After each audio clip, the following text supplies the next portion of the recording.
के लिए आप जब जगह देखने जाते हैं, जब आपका प्लान होता है कि जिम आपने एक इक्विपमेंट का ऑर्डर दे दिया हुआ है और आप जो है उसकी जगह देखने जा रहे हैं, तो इसमें मोस्टली लोग बेसमेंट के अंदर जिम बनाने का सोचते हैं कि बेसमेंट के रेंट थोड़े कम होते हैं, या जो फर्स्ट फ्लोर के ऊपर आते हैं या थर्ड फ्लोर के ऊपर आते हैं। लेकिन इन तीनों फ्लोर्स के या इन तीनों जगहों के अपने अपने नुकसान भी हैं और फ़ायदे भी हैं। बेसमेंट के अंदर जब आप जिम बनाना चाहते हैं, उसमें सबसे पहला प्रॉब्लम आता है वेंटिलेशन का। उसमें वेंटिलेशन नहीं मिलती और उसके लिए आपको एसी वगैरह और बड़े एग्जॉस्ट वगैरह लगाने पड़ते हैं, और ये इसमें मसले आते हैं। और बरसात में थोड़ा सा आपको मसला आता है, लेकिन अगर आप एसी वगैरह का इंतज़ाम करें और एग्जॉस्ट फैन जो है वो या ब्लोअर आप लगा सकते हैं, तो फिर आप थोड़ा सा कवर कर लेंगे। फर्स्ट फ्लोर के ऊपर रेंट थोड़ा ज़्यादा होता है और वहाँ पे गर्मी भी ज़्यादा होती है और वहाँ पे जो है सर्दी भी ज़्यादा होती है। और थर्ड फ्लोर पे और ज़्यादा मसले मसाइल आते हैं, और ज़्यादातर लोग जो है थर्ड फ्लोर पे चलना पसंद नहीं करते कि इतने ऊपर चल के जाएँ हो फिर नीचे आए हो। ये तमाम मतलब थोड़ी जो है लोगों की जो है बातें निकलती हैं कि यार थर्ड फ्लोर पर पहुँच जाए। तो ये तीनों प्लेस आप जो है वो देख सकते हैं अपने हिसाब से, अपनी पब्लिक के हिसाब से, अपनी एरिया के हिसाब से। और इन तीनों का रेंट जो है वो ज़ाहिर बात है बेसमेंट का कम होता है, फर्स्ट फ्लोर का ज़्यादा होता है, सेकंड का थोड़ा और कम होता है, और थर्ड का तो और ज़्यादा कम होता है क्योंकि वो बिल्कुल ऊपर जाके बिल्कुल साइड पे होता है। तो मेरा जिम ये बेसमेंट में है और मुझे यहाँ जो मुश्किलात आई हैं वो यही कि वेंटिलेशन की, लेकिन काफ़ी हद तक मैंने इसको कवर कर लिया है एसी से थ्रू और ये ब्लोअर और ये एग्जॉस्ट फैन के थ्रू।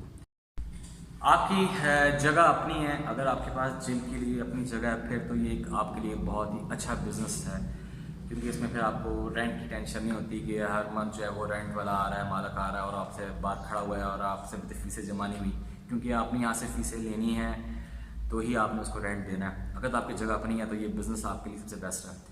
अगर ये रेंट पे आप लेना जा रहे हैं तो कोशिश करें कि जितना कम से कम रेंट आपको मिले, आपने इसको जो है उस बार्गेनिंग करें अपना मालिक से, ऑनर से, जिम ऑनर से, जो बिल्डिंग ऑनर है उससे बार्गेनिंग करें और जितना रेंट कम कर सकते हैं उससे आप रेंट कम कराएं। तो ये आपके लिए फ़ायदेमंद है कि आफ्टर 1 ईयर 10% रेंट इंक्रीज़ भी होता है और साल महीने का वैसे पता लगता ही नहीं। मेरे जिम को भी 7 मंथ्स होने वाले हैं मुझे, कि मैंने अभी तक पता नहीं चला कि मेरा जिम जो है वो भी इतना टाइम हो भी गया है।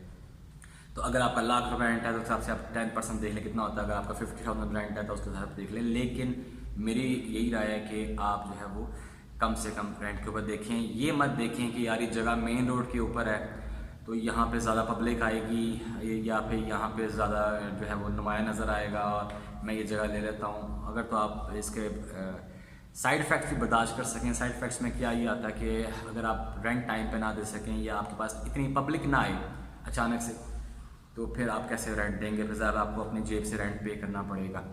तो जगह आपकी रेंट पे हो, बाहर हो, या जगह आपकी अंदर गली के अंदर जाके हो, मुझे नहीं लगता कि ये कोई अपना इसमें कोई मसला आएगा। तो मेरा जो जिम है वो एक बिल्कुल साइड पर करके जिम है और यहाँ पे जो है वो रेंट मेरा।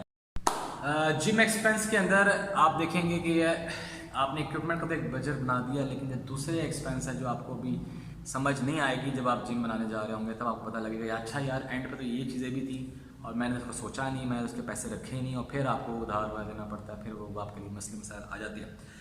तो हर चीज़ जिम के अंदर ज़रूरी होती है। जहाँ इक्विपमेंट ज़रूरी है, जहाँ पे मेरी मशीनरी ज़रूरी है, वहाँ पे मेरा ये काउंटर भी ज़रूरी है, वहाँ मेरी डेकोर जो है मैंने पीछे की हुई ये भी ज़रूरी है। ये उतना ही किरदार अदा करती है जितना मशीनरी जिम के अंदर जो है वो अपना वैल्यू बना रही होती है। क्योंकि क्लाइंट ने आना है, उसने आते देख के इसको अट्रैक्ट हो जाना, हालांकि उसने इसको पढ़ना पुढ़ना नहीं है वो अलग बात है, लेकिन एटलीस्ट वो देख रहा है कि यार यहाँ पे कुछ मैसेज लिखा हुआ है, कुछ अट्रैक्शन है, कोई वीडियो, कोई पिक्चर्स बनी हुई हैं, तो क्लाइंट इस चीज़ को देख के ज़्यादा अट्रैक्ट होता है। मशीनरी तो उसने बाद में जाके यूज़ करनी है, लगानी है।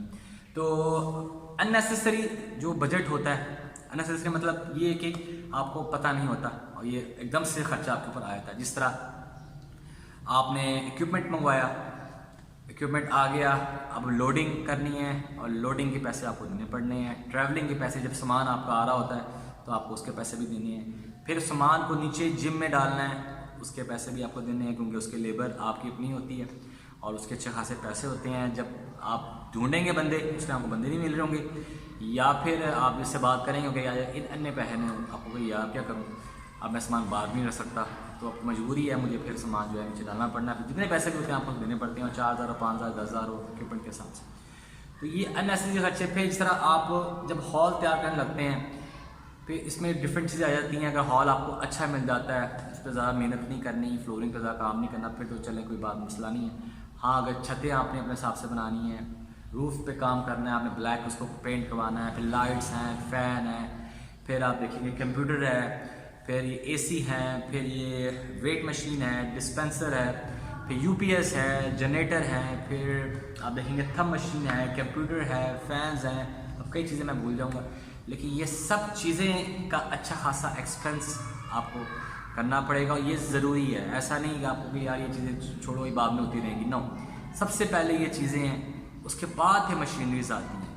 आपने इस पर अच्छी खासी वर्किंग करनी है। आपके जिम में कितने एसी चाहिए, आपके जिम में जो है वो कितने फैंस होने चाहिए, डीजे सिस्टम अपन लगाना है तो उसके कितने स्पीकर आपने रखने हैं, फ्लोरिंग, मैट फ्लोरिंग जो होती है वो काफ़ी एक्सपेंसिव पड़ती है, वो आपने क्योंकि आपने डंबल एरिया में मैट फ्लोरिंग ही करनी होती है, उसका आपको एक्सपेंस पड़ता है, ठीक है। फिर आपको कुछ जो है वो इस तरह मैंने ये रैक बनाए हुए हैं, ये मेरी अपनी चॉइस थी, तो ये ज़्यादा इसका एक्सपेंस मुझे पड़ा। फिर चेयर आई, ये छोटी चीज़ें हैं। और इलेक्ट्रिशियन का जब आपको खर्चा करना पड़ता है तो आपको लग पते जाते हैं कि इलेक्ट्रिशियन आपसे मुँह मांगे पैसे मांगता है, यूपीएस की वायरिंग, ये वायरिंग, वो वायरिंग, तो करते करते करते वो आपके बजट जो है ना वो लाखों में चल जाता है।